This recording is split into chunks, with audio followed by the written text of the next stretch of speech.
every step of the way was a challenge because I just didn't fit in. I didn't belong. I was not what people saw as the person that fit into that position. Today's episode is sponsored by Encourage X, where you can manage all of your encouragement needs in one place.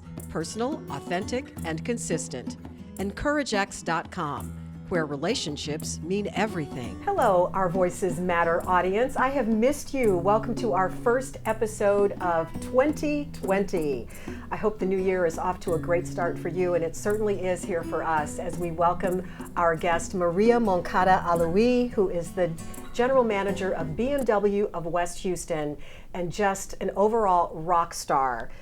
Maria and I have been friends for a few years now, and I'm a huge fan of you personally, professionally, and one of the reasons that I wanted to kick off the new year with you and just talking about your success just as a businesswoman, also as a businesswoman in a male-dominated industry, and talk a little bit about you, your backstory, how business is going, and just your thoughts about kind of where we are as a country today.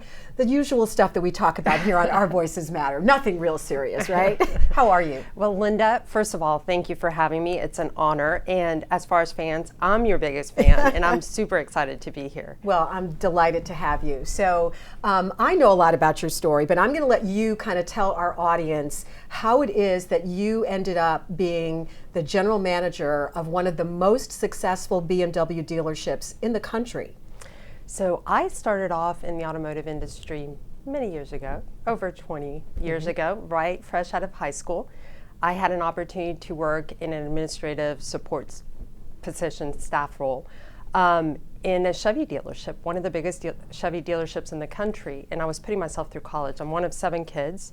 So in order to be able to pay for college, I had to pay my way through. The automotive industry paid really well. So I started off as a receptionist / secretary for a Chevy store. And as I started learning more about the industry, I fell in love with the industry. And I decided to make it my career. And that's how I got started in the automotive industry. So at the time that you started, how many women did you see doing what you're doing now? Very few women. As a matter of fact, my dad was a little bit hesitant to not allow me, but to have me working in the automotive industry. I was very young. I had just graduated high school, right about to be 18, and he's saying, "You want to work in a car dealership with all these guys? Are you sure?" And I remember what they paid, and it was more than any administrative role paid at the time. So I was like, absolutely, that's where I want to work. And I knew it would help me pay my way through college. As I walked in and noticed there were very few women in the automotive industry. And I think culturally, there's been very little done since I started because the industry is still made up of less than 19% women. Less than 5% are general managers and less than 1% are technician. So that's one of my passions, to help impact that and bring balance to an industry that I think would benefit from having the perspective of a woman. Exactly, exactly. And I would imagine that also being a woman of color, there are even fewer. Yes. Am I right? Yes, you are right. There's a very few of us. Do you have any stories from your early days of when you kind of just did not feel like you quite fit in? Does anything stand out in terms of a quick story that you could share with us that kind of set you back on your heels, and then how you overcame that? I would tell you, I think one of the benefits was growing up in Houston, growing up in an area called Alief. It was a very eclectic area. We had every ethnicity, every color.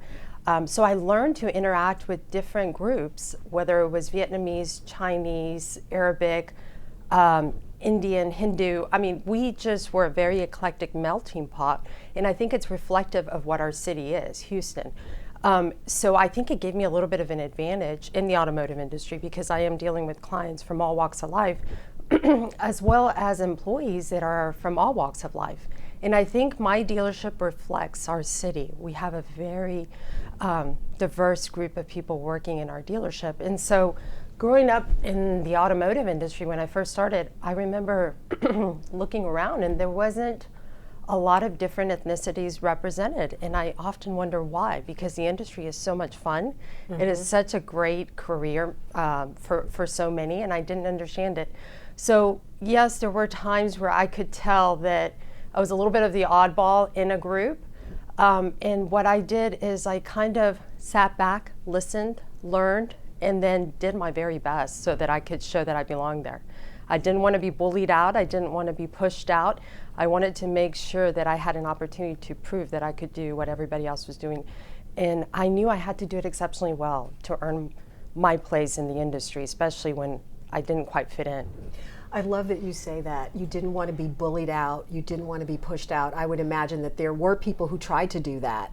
And your approach was to listen, learn, and then do your best. Yeah, I knew I had to show up, step up, and improve myself. And I think that just like I found people that were trying to bully me out, I found a lot of great men that supported me, challenged me, wanted me to compete side by side with them, and felt that I was a worthy opponent. And to this day, I still find those that find me a very worthy opponent and constantly challenge me to be better. When people walk into your dealership and maybe for the first time, and when you're introduced as the GM, do you have any, what is usually their response? Yeah, I've had a little bit of everything. I've had people smile and kind of feel a little bit more at ease, like, oh wow, this is great, you're so young. I don't know if they tell me that recently, but before I'd get that a lot.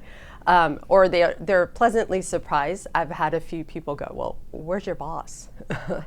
And so a little bit of everything. I am the boss. Yeah, really, I am the boss.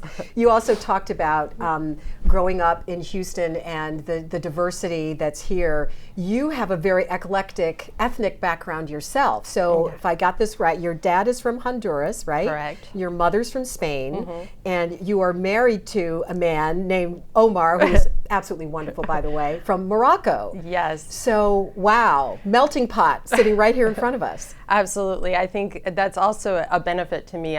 We have the Latin American side with my dad, the European side with my mother, the Moroccan, Northern African side with Omar and his family. And you're right, Omar is wonderful. I'm so fortunate to have such a great, supportive husband that is my biggest cheerleader, and parents that were wonderful. I often think, when God was distributing parents, he was so kind to me to give me two of the most amazing parents anyone could ever have. So, wow. It's been a great blessing to be exposed to the different cultures, the different way of thinking. My mother, being from Spain, grew up in with Franco, who was a dictator, and was very much about right and wrong. There's no gray area, very disciplined, and that's how Spain was back then. My dad, Honduran, working for the government of Honduras, a little bit different, Latin America's been known to be difficult to do business, a little bit corrupt. And so my dad always gave us the example of integrity, of being able to do the right thing regardless of the pressures. And didn't just talk about it, he definitely led by example.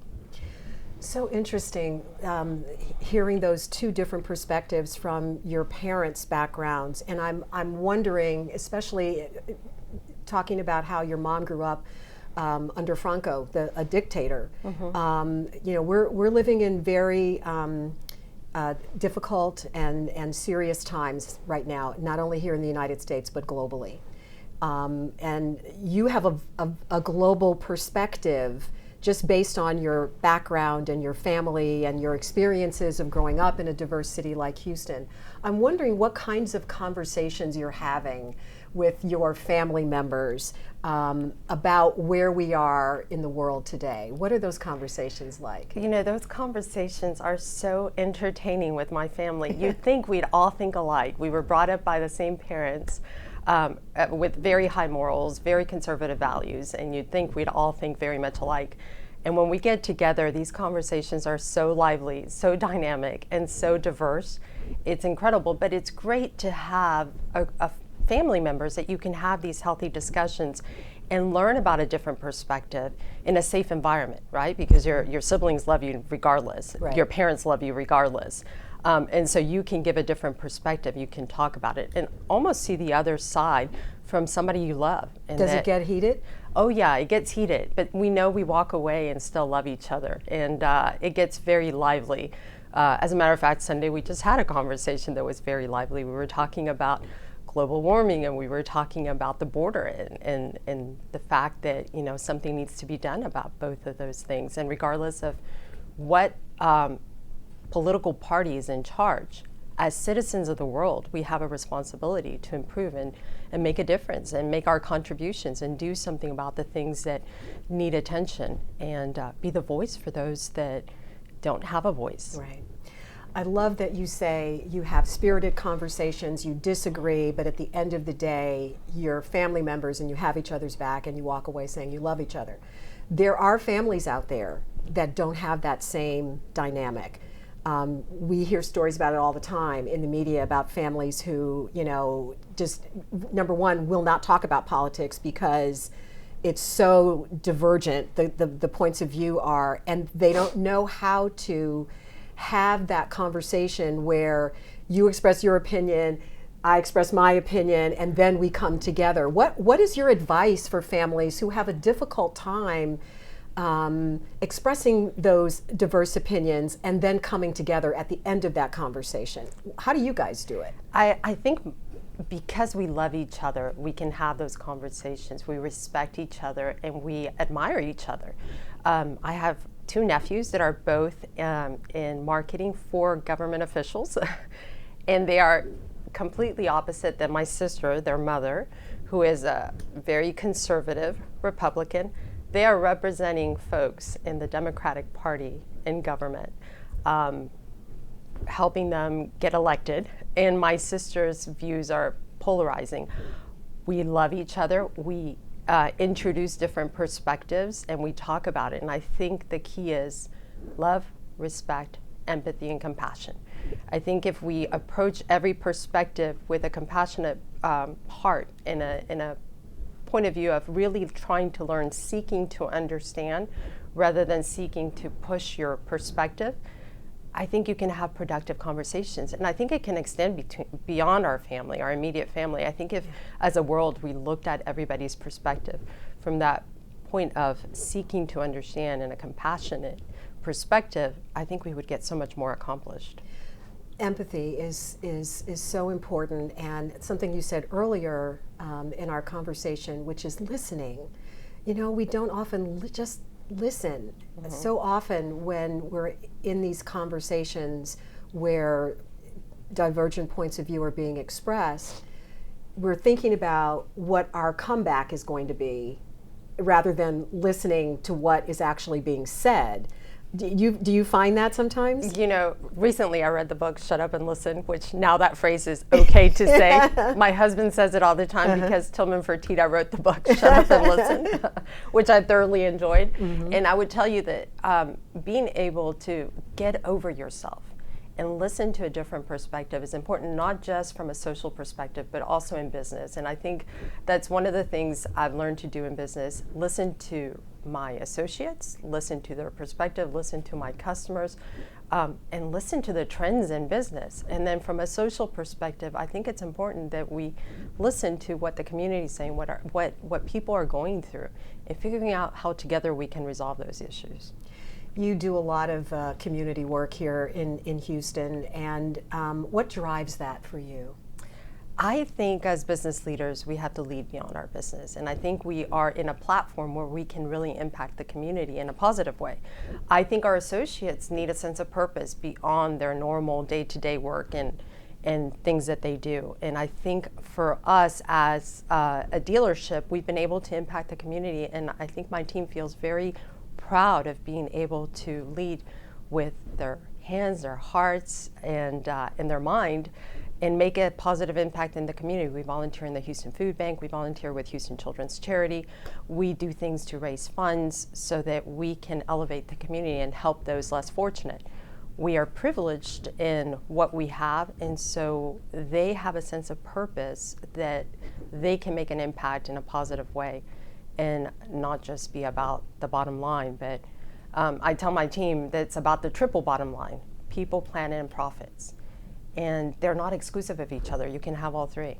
People, planet, did you say? Yes, people, planet, and profits. People, planet, and profits. I like that. I like the that. triple bottom line. Yeah, yeah. So how many are on your team now? How many are you So overseeing we're in the about dealership? 180 associates in my team. Wow. And we've had as many as 90 plus associates volunteer at the Houston Food Bank in one day. I think we packed the most food and raised the most funds. And I know we won something called Hunger Games with the Houston Food Banks. My team's competitive in every aspect. If they're going to win some, they're going to win every challenge. And they were so proud to win the Hunger Games. And they did it for 2 years in a row, where they volunteered the most hours, they raised the most money, and they packed the most food. And I know was really proud of you've them. got a diverse team as well, ethnically as well as gender. Back to what we were talking about before in terms of having the difficult conversations.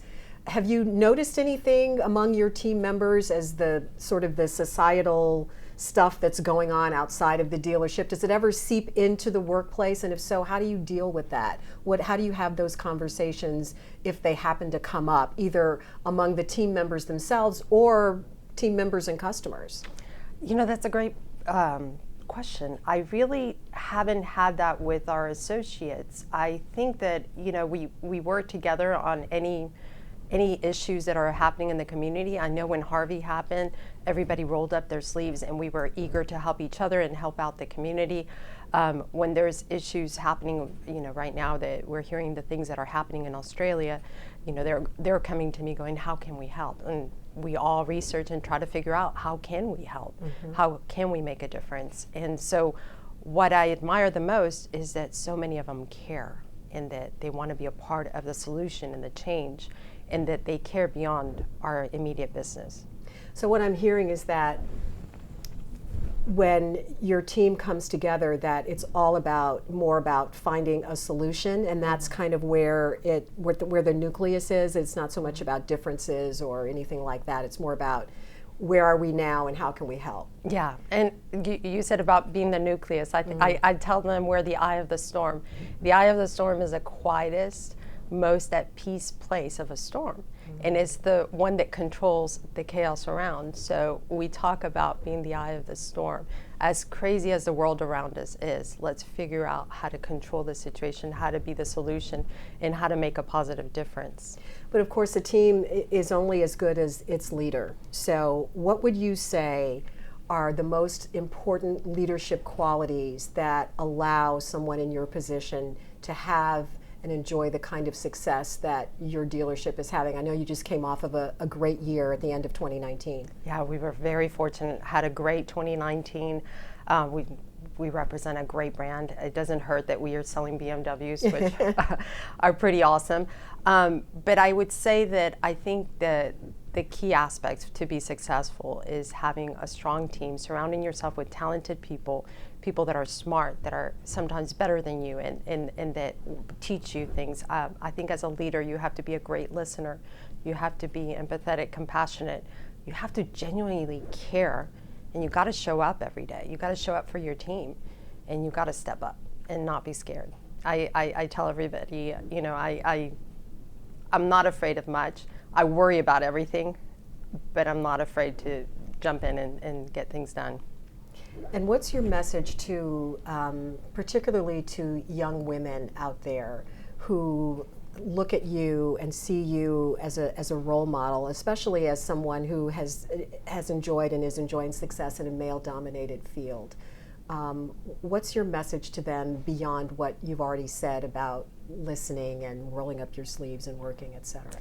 I would say I'm not a special snowflake. I think anybody can do and have success as long as you show up, you give it your all. I often get asked, how did you get to the position you're in? How did you get to where you are? And I often say, I just didn't quit. I find too many people quit too soon. They find it challenging, they find it tough, and they give up. And if they had just stuck it through, they would have found success. You know, things change constantly every day, and so having that resilience, that tenacity, that willingness to give it your all, attack everything with enthusiasm and the passion that you can, and that's what's going to bring you success. Most people say, gosh, you found your passion at such an early age. I did, but I also took my parents' advice, which was, anything you do, do it with enthusiasm, do it with passion, and do it to the best of your ability. Give the very best you can. And that passion just starts growing. And so that's what I would say. Tackle everything with enthusiasm and don't give up. Well, I think that's an incredible way to live one's life, and the fact that you found your passion so young, and you were able to take that and turn it into a really successful career. And I'm going back one more time to what you said before about not being bullied out, not being pushed out. So when you come up against some sort of a challenge, you have to figure out a way to turn it around and make it an asset. Yeah? Absolutely. Yeah. Absolutely, and learn and grow from those. Those challenges are there to make you stronger and wiser. I find most of my challenging situations, most of my most difficult situations became my greatest gifts, because they prepared me for the next stage in my career, and they prepared me to be stronger and more resilient. Is there any one situation that you can think of that you really learned the most from, and how you kind of turned that around? Oh gosh, there's been so many throughout my career that every step of the way was a challenge, because I just didn't fit in. I didn't belong. I was not what people saw as the person that fit into that position. Their preconceived idea of what that position and person should be. Right, what they should look like. Right. And so constantly you get people looking at you with squinty eyes, kind of going, can this person do it? And so every step of the way I had to prove myself.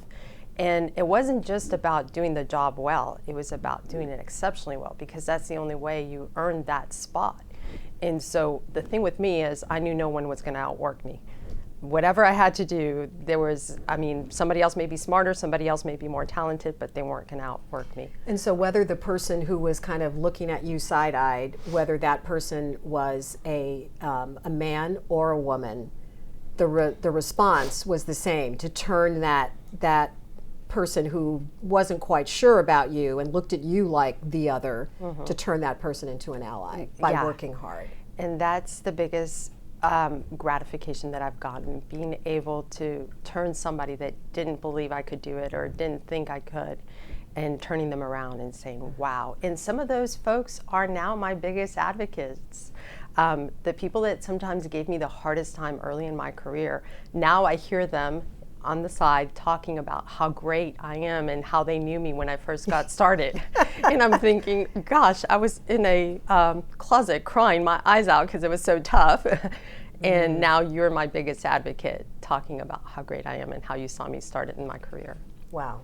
Well, I think that's a wonderful testimonial and a great way for us to kick off the new year, because people are setting their goals and setting their intentions now for what they want their year to look like, and what they want the next decade to look like. And I think that you're the perfect person for us to kick off this year with. And I hope that our audience is taking away a lot of what you've had to say in terms of your success and how you've been able to achieve it. Well, thank you, Linda, and thank you for all your support. You know, we did Empower together, and we're continuing with that. And I think, you know, as business leaders, we have an opportunity to impact so many industries, not just our community, but also. And Empower, tell them briefly what Empower is. So Empower is something we started, two women, a general manager from Porsche West and myself, and it was inspired by Shakti Leadership. It's a fellowship that we did in San Diego. Shakti meaning the energy from within. It's that female energy from within, the power from within. And so the idea is to help grow and empower women in automotive so that we can start getting them to move up and attracting more women into an industry that I think is amazing.